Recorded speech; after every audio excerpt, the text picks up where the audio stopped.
What's up guys, मैं हूं गौरव और आप देख रहे हैं MS गौरव। तो दोस्तों, आज हम पढ़ने वाले चैप्टर फर्स्ट का पार्ट बी, जहां से हमको पढ़ना है ट्रेडिशनल टूल से। तो दोस्तों, पहले आपको बता दूं कि अगर आप हमारे चैनल पर नए हैं तो please like, share and subscribe. The tool use traditionally for sowing seed is shaped like a funnel. जो टूल जो टूल पहले यूज़ होते थे सीड को सॉइल में लगाने के लिए, वो एक फनल जैसे दिखने में होते थे। The seed are filled into a funnel pass down through 2 or 3 pipe having sharp end. वो सीड उस फनल में जाती थी, जिससे जो वो सीड 2 पाइप में से निकलती थी, 2 या 3 पाइप से, जिसका आखिरी सिरा शार्प होता था। These end pierce into the soil and place seed there. वो एंड सॉइल में गड़ा हुआ होता था और सीड को उधर प्लेस कर देता था। Seed drill. Nowadays the seed drill is use for sowing seed with the help of a tractor.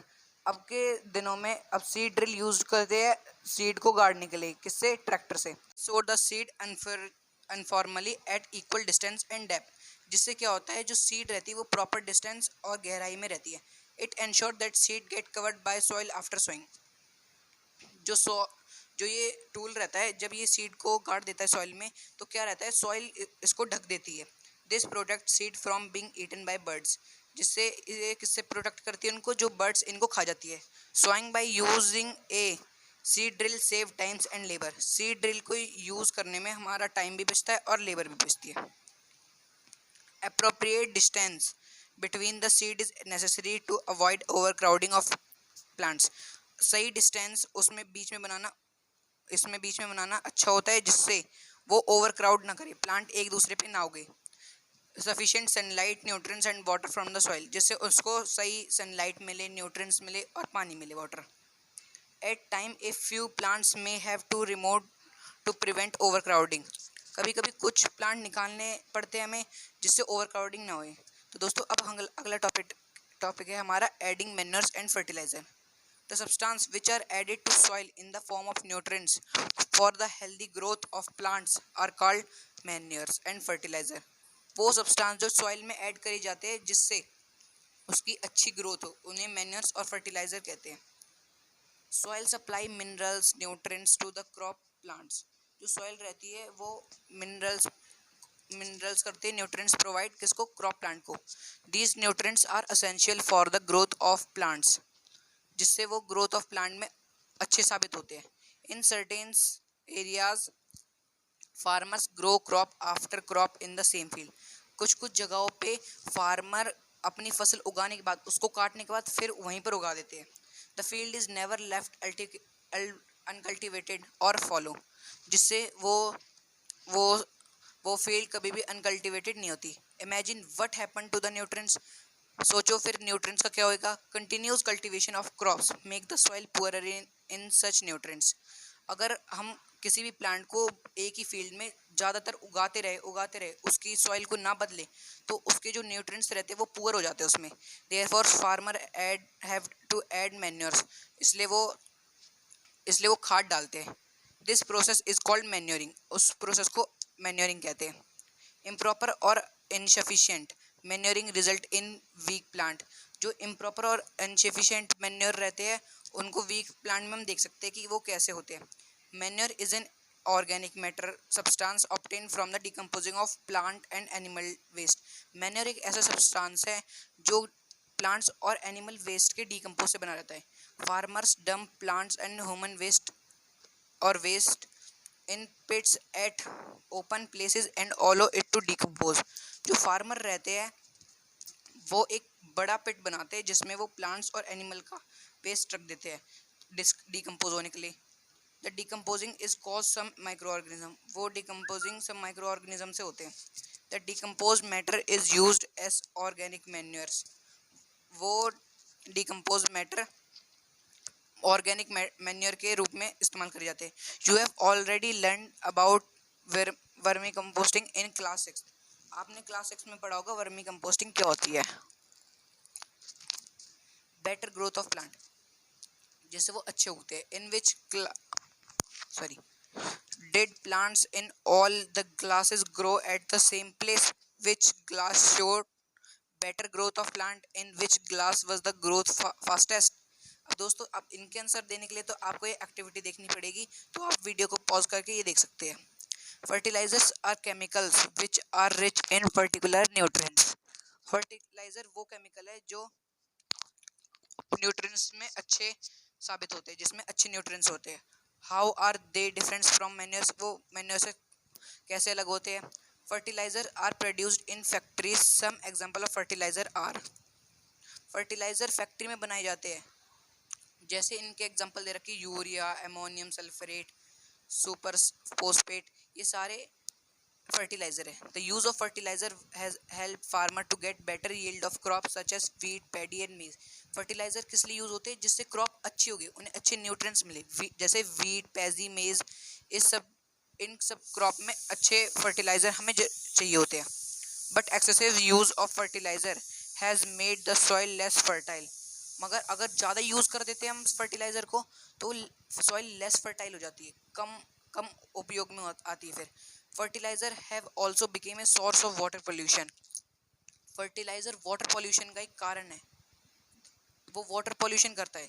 Therefore in order to maintain the fertility of soil, इसलिए सॉइल की फर्टिलिटी को सही करने के लिए we have to substitute fertilizer with organic manures or leave the field uncultivated in between two crops।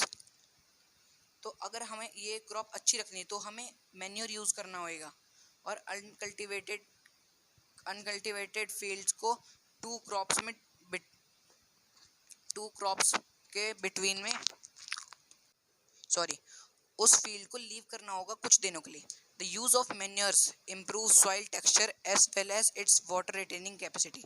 अगर हम manure use करते हैं तो वो हमारे लिए बहुत लाभदायक होता है, जैसे कि सॉइल के लिए वाटर रिटेनिंग कैपेसिटी, वो अच्छे से वाटर एब्जॉर्ब करता है।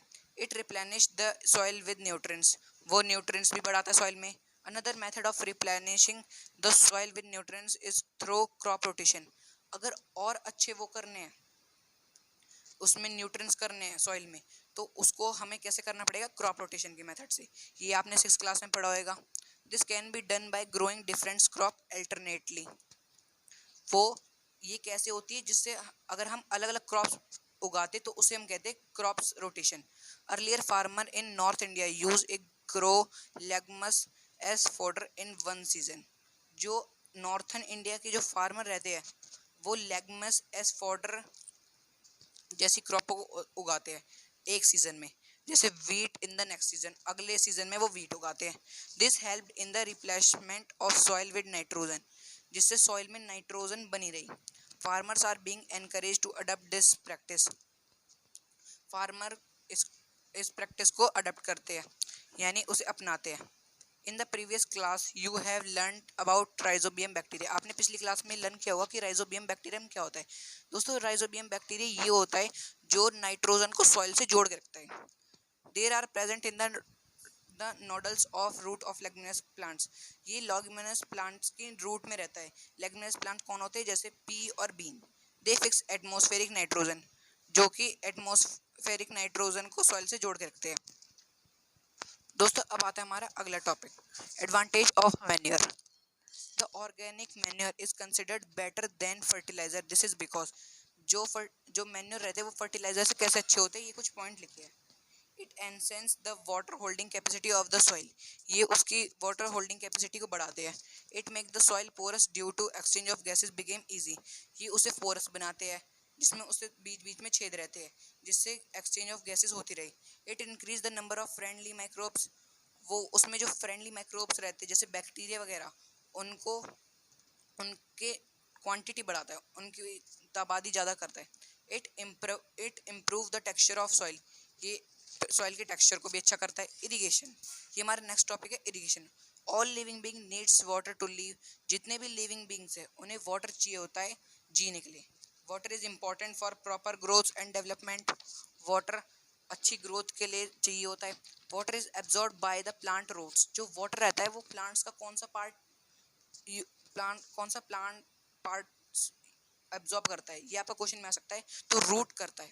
Along with water minerals and fertiliser are also absorb. जो मिनरल्स और फर्टिलाइजर रहते हैं ये भी एब्जॉर्ब करते हैं वाटर को। प्लांट्स कंटेन नियरली 90% वाटर, जो प्लांट्स रहते हैं वो 90% वाटर को एब्जॉर्व करता है। Water is essential because germination of seed does not take place under dry condition. Water हमें जर्मिनेशन ऑफ सीड के लिए चाहिए होता है, अदरवाइज हमारी क्रॉप नहीं उगेगी। Nutrients dissolve in waters are transported to each part of plants. जो nutrients water में जो डिसॉल्व रहते हैं वो अलग अलग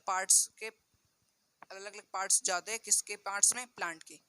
water also protect the crop from both Frost and hot air current. वो उसको वाटर क्रॉप्स को हवा के बहाव से भी बचाता है और ठंड से भी बचाता है।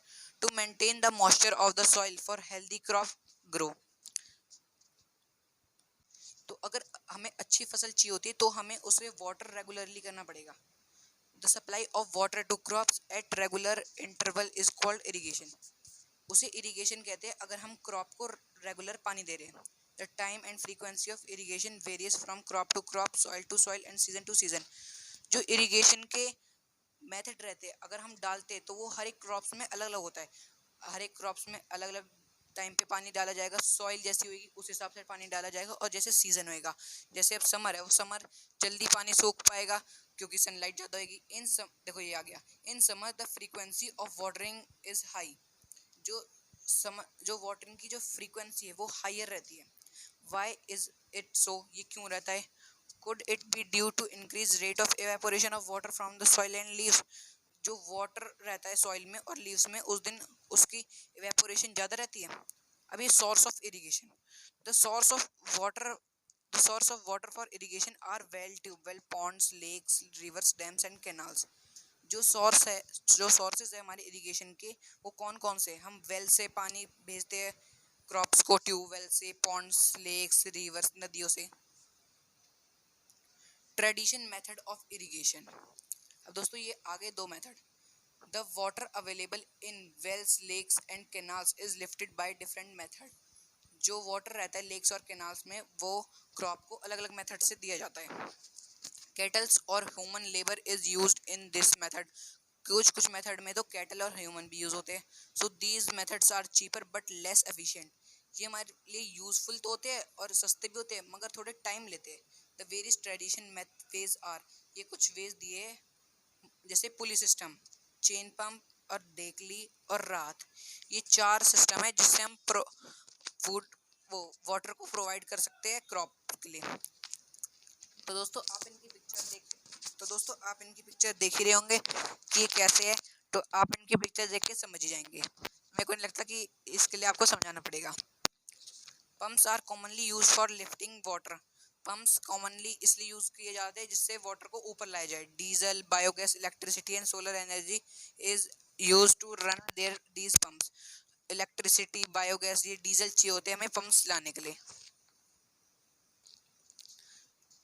Modern method of irrigation. दोस्तों modern method of irrigation help us use water economically. जो मॉडर्न मेथड ऑफ इरिगेशन है वो हमें इससे ये बताता है कि कंजर्वेशन ऑफ वाटर, जिससे वो वाटर को कंजर्व करता है। The main method of use are as follow. ये दो मेथड है, एक स्प्रिंकल सिस्टम और एक ड्रिप सिस्टम। दोस्तों ये दो मेथड है, अब इसको मैं आपको अगली वीडियो में बताऊंगा। तब तक के लिए goodbye and have a nice day.